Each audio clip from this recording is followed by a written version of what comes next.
Counselor's Log. The year is 2026, and I find myself on a strange land. A strange land with people that seem alien to me. There are people that believe that there is no order in the chaos we call outer space, and that there is no hope for eternal life. I too have questions concerning the nature of God and what type of madness drove the creators of Star Trek the motion picture. There must be some sign, some evidence, or some pattern that God truly exists.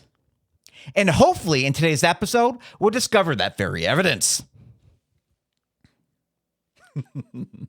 Now, of course, I can't consider myself a devout fan when it comes to the franchises that we will be discussing today, such as Lord of the Rings, Star Trek, and Star Wars, but I do say that I am a fan, just like many of you fine people.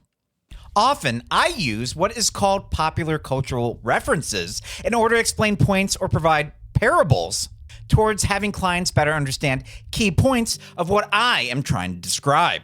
The tapestry of the human storytelling is rarely a mere accidental collection of fables, but rather it often serves as a mirror reflecting the profound spiritual architecture described in the Urantia Book. But where does this inspiration come from? Is the author or storyteller the only figure we can credit for these impressionable, soul-kindling masterpieces? After all, even the collection of the Brothers Grimm's folklore stories, such as Sleeping Beauty, Snow White, and Cinderella, all attempt to impart important themes and lessons that can be viewed through a spiritual lens.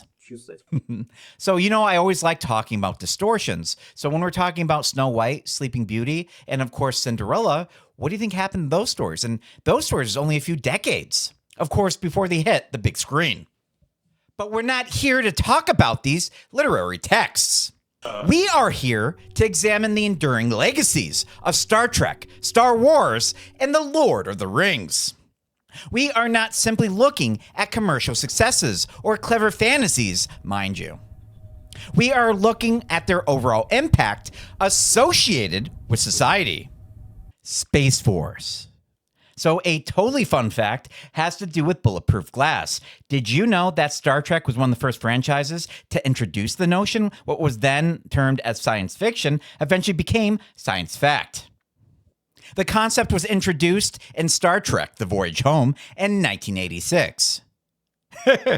Yes, for you history nerds out there, there was a patent filed with J.W. Macaulay in 1980. But this is the 1980s we're talking about. And most people concur that scriptwriters trying to push through their deadlines did not pick up the phone and have an inside connection with the U.S. Patent Office. And oh yeah, they didn't start making bulletproof glass until the 1990s. Talk about a whale of a story. You see what I just did there? I'll give you a second. Think about it. Whale. Star Trek: The Voyage Home. But how did story writers predict future science? When it came to the authors of the Urantia Book, we can speculate. The fact that there was already a patent on such a material would indeed give similar celestial forces permission to share such a discovery, since it was not technically ahead of its time.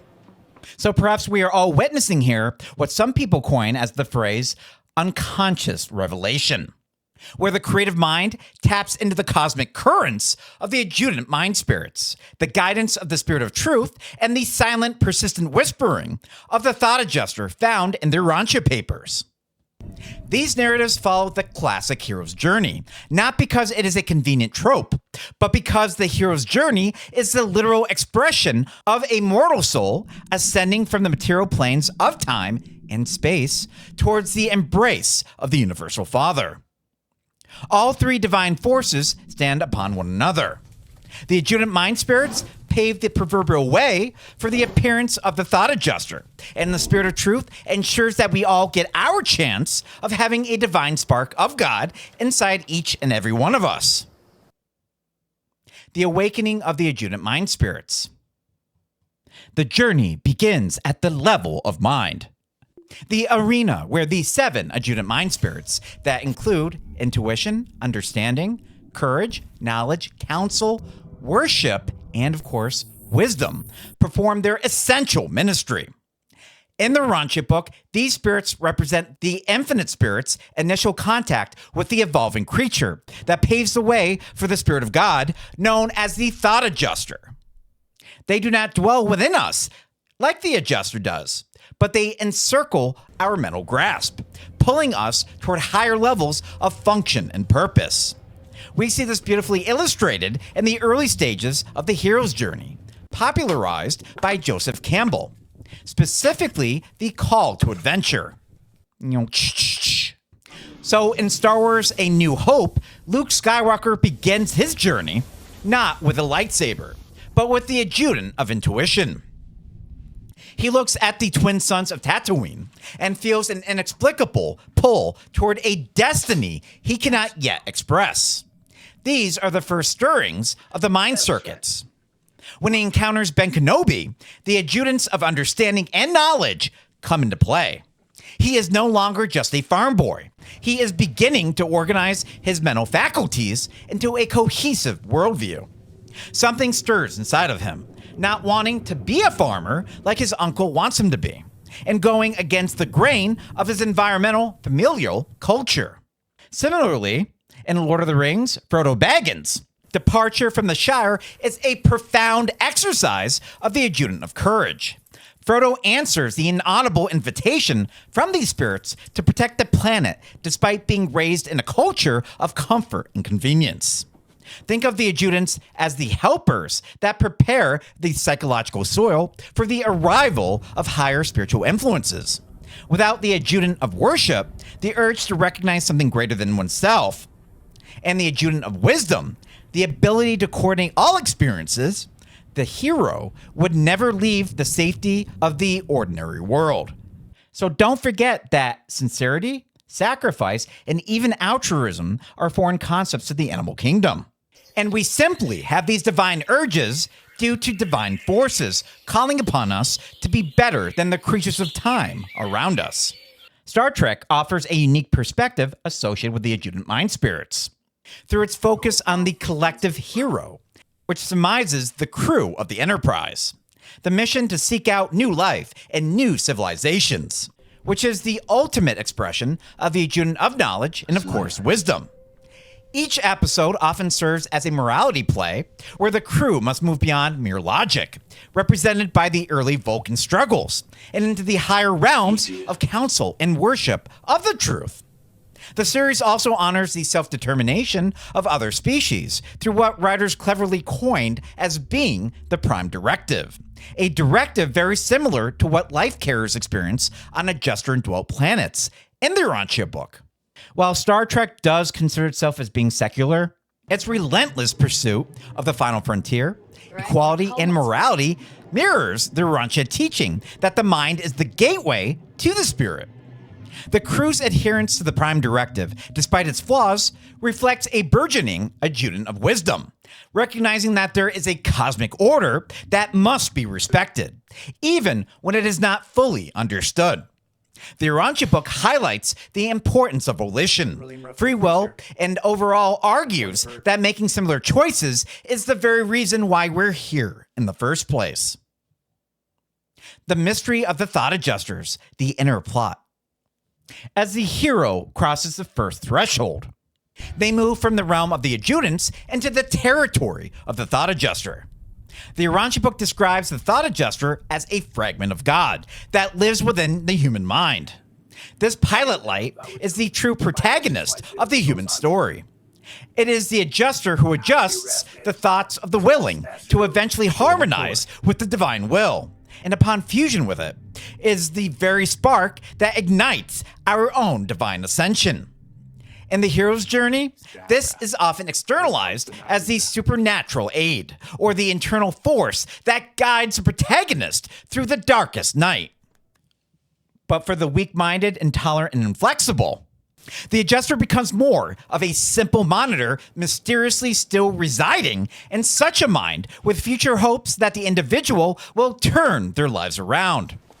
In Star Wars, the Force is frequently misunderstood as a mere energy field, but its light side behaviors mirror the activity of the Thought Adjuster, When Obi-Wan tells Luke to stretch out with your feelings and let go of your conscious self. He is describing the process of adjuster communion. The adjuster does not shout. It leads by suggestion. It is the still, small voice that tells Luke to turn off his targeting computer. By doing so, Luke is not relying on his own mind, but on a higher indwelling guidance. This is a profound hidden theme. The transition from human effort to divine cooperation. The thought adjuster is the pre-personal fragment of the Father, and in the narrative of the hero, the moment of total trust in this inner guidance, which is the moment the hero becomes truly supernatural, advancing through the spiritual circles of the Urantia Book. The Lord of the Rings provides perhaps the most poignant metaphor for the adjuster struggle against the material self.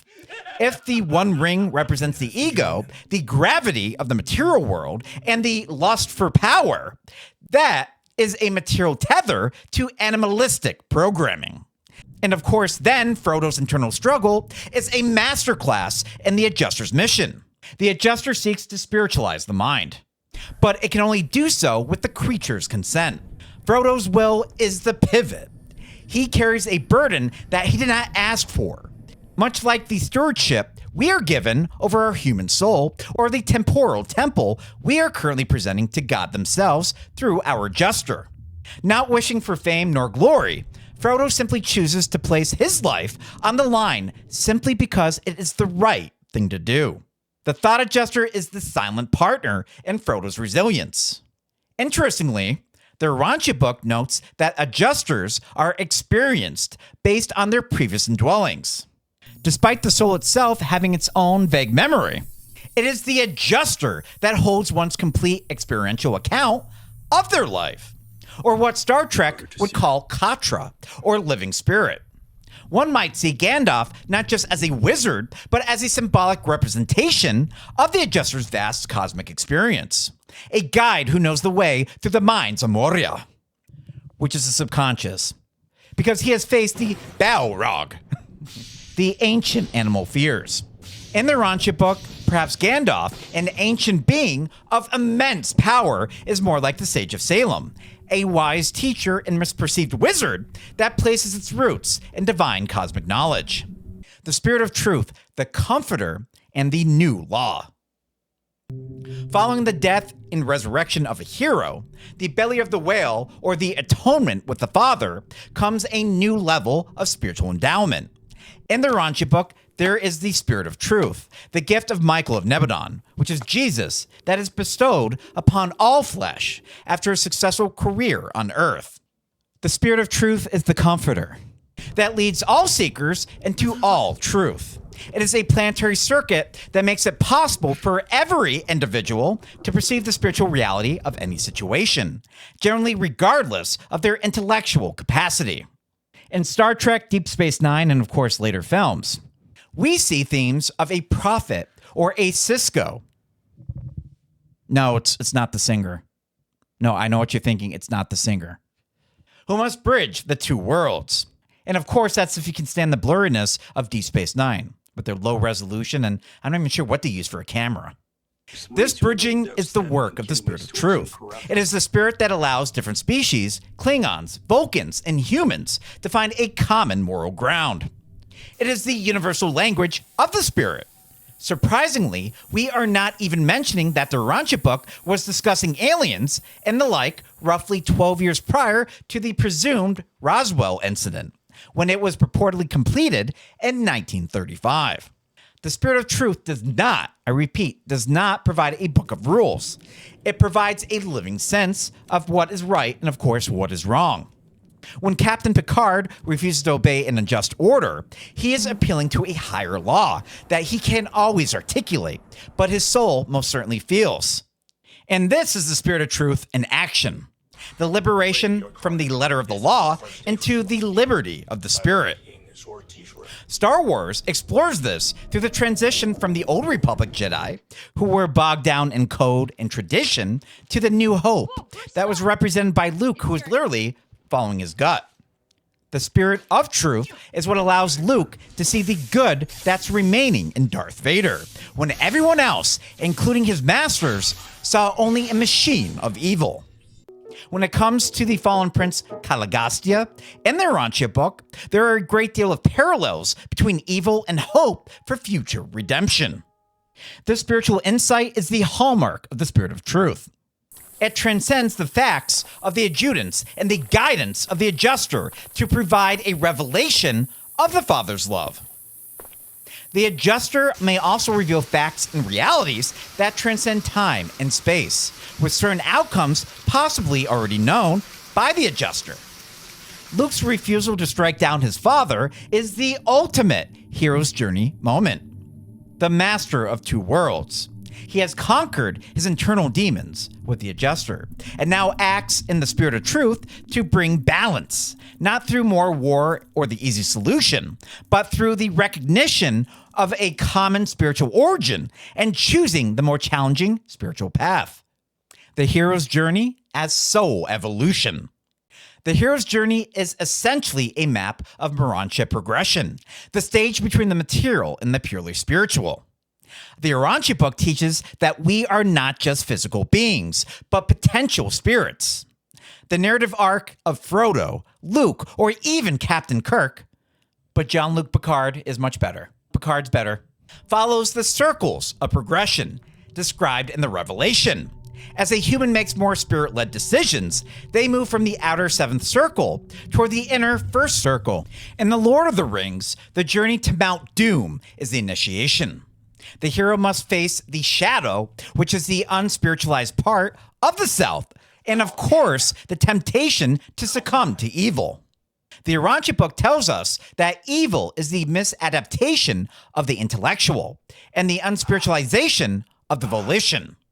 When Gollum and Frodo stand at the edge of their associated decisions, we see two paths of the mind. Gollum represents the mind that has rejected the adjutants of worship and wisdom, becoming a slave to the material, which of course is representative of the ring. Frodo, though tempted, has been sustained by the bread of life, Lembas, and of course, the light of Arundel, which can be seen as symbols of the spirit of truth and the thought adjuster's influence. The fact that Frodo cannot do it alone, that it requires the accident of Gollum's greed, speaks to the Urantia concept that God often uses the overcontrol of time to achieve divine purposes, that the creature is too weak to finish alone. I'm curious if any of you think that Gollum discovering the ring was a mere accident. Again, he too was a hobbit. What are the chances? One of the most interesting facts people might entertain is the idea of the reserve core of destiny. The Urantia Book mentions that there are certain individuals on Earth who are provisionally used by the Celestial Administration to ensure the progress of the world. It is highly probable that the creators of these great myths, Tolkien, Lucas, Roddenberry, were contacted, inspired, or at the very least influenced by the adjutant of wisdom and the spirit of truth to provide the world with a modern mythology that could house these deep spiritual truths in a way that bypassed the religious prejudices and dogmas of the age. Dogmas that promise salvation through intermediaries or religious practice rather than making simple choices. By placing the thought adjuster in the form of the Force, or the inner light, they allowed a secular world to begin digesting the bread of life without realizing it was being fed to them. So in other words, it is well known that J.R.R. Tolkien was a World War I survivor that functioned as a signal officer for the Battle of Somme, likely developing what we now call PTSD through the horrors that he had witnessed, only being saved by developing trench fever that likely came from the then common head lice that sent this soldier back to his home. Oftentimes, as a therapist, I meet individuals that discover their own religion through their own spiritual experiences, via their suffering that tends to foster what we call post-traumatic growth, deriving some sort of strength and meaning through what they had endured.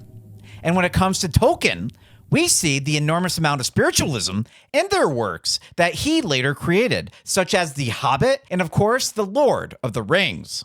In my opinion, his suffering led him to tap into divine sources that are offered to all of us, which his works immortalized both his name and further developed his and his countless fans' souls. The Return, the Master of Two Worlds. The final stage of the hero's journey is labeled the Return. The hero comes back to the ordinary world with the elixir or the boon to heal their society. In the Urantia Book, this is the bestowal of the spirit-led life. The hero does not leave the world behind. They return to it once more to serve their divine purpose. In Star Trek, this is seen in the constant cycle of the mission. The Enterprise always returns to Starfleet. However, the crew continues to be changed by each and every mission. They bring the wisdom of the galaxy back to Earth. In The Lord of the Rings, the Scouring of the Shire shows that the hero's work is never done. In the novel, Frodo returns to his home corrupted, and he must use his new spiritual authority, not through violence, but through the wisdom he gained to set things right. He is now a citizen of the universe, or as the Urantia Book would say, a mortal of destiny. The divine themes hidden in these stories are not there by accident. They are there because the human soul recognizes its own biography. We are all heroes in a long-term journey of ascension. We are all starting on a primitive planet like Tatooine, Middle-earth, or even our 21st century planet named Earth. We are all being comforted by the Spirit of Truth, and we are all being taught by the 7 Adjunct Mind Spirits. These stories endure simply because they are true. Not just as fiction, but as a description of the cosmic process of perfecting the human soul. In my opinion, these stories may vary from film to film, but popularity solely rests upon the spiritual stirring of its viewers by these 3 divine forces, literally reverberating the themes that they had just experienced. Just like a joke can sometimes have a shred of truth, even a work of complete fiction can beautifully represent universal truths and ideals. The Spirit of Truth gives us the why. The Thought Adjuster gives us the how, and the Adjutants gives us the what. In Star Wars, the why is the balance of the Force. The how is the training of the Jedi, the internal focus. The what is the actual rebellion, the external action. In our own lives, when we feel the call to adventure, that sudden urge to find a higher meaning, we are experiencing the same mechanics that drove Samwise Gamgee to leave the Shire or Jean-Luc Picard to face the Borg. It is the drive of the finite creature to find and be like their own Heavenly Father, striving towards truth, beauty, and overall goodness. The Great Synthesis. The narrative of the hero is the narrative of fusion. The Urantia Book's ultimate goal for a human is a just fusion, the permanent union of the human mind and the divine spirit, making you a true child of God. This is the apotheosis in the hero's journey. It is the moment Luke becomes one with the Force. It is the moment the gray ships take Frodo to the undying lands. It is the ascension. By looking at these popular culture icons through a lens of the Urantia Book, we see that we are being prepared for a universe that is far more vast and populated than even George Lucas imagined. We are being told that we are not alone, that we are given divine assistance, and that the journey from the material to the spiritual is the only adventure truly worth having. The hero is simply any man or woman who decides to say yes to the Thought Adjuster's leading, yes to the Spirit of Truth's illumination, and yes to the Adjutant's call to wisdom. In that yes, the journey of 1,000 years and 1 billion miles starts right now. Thank you again for watching today's video, your continued support, and I'll see you on the next one.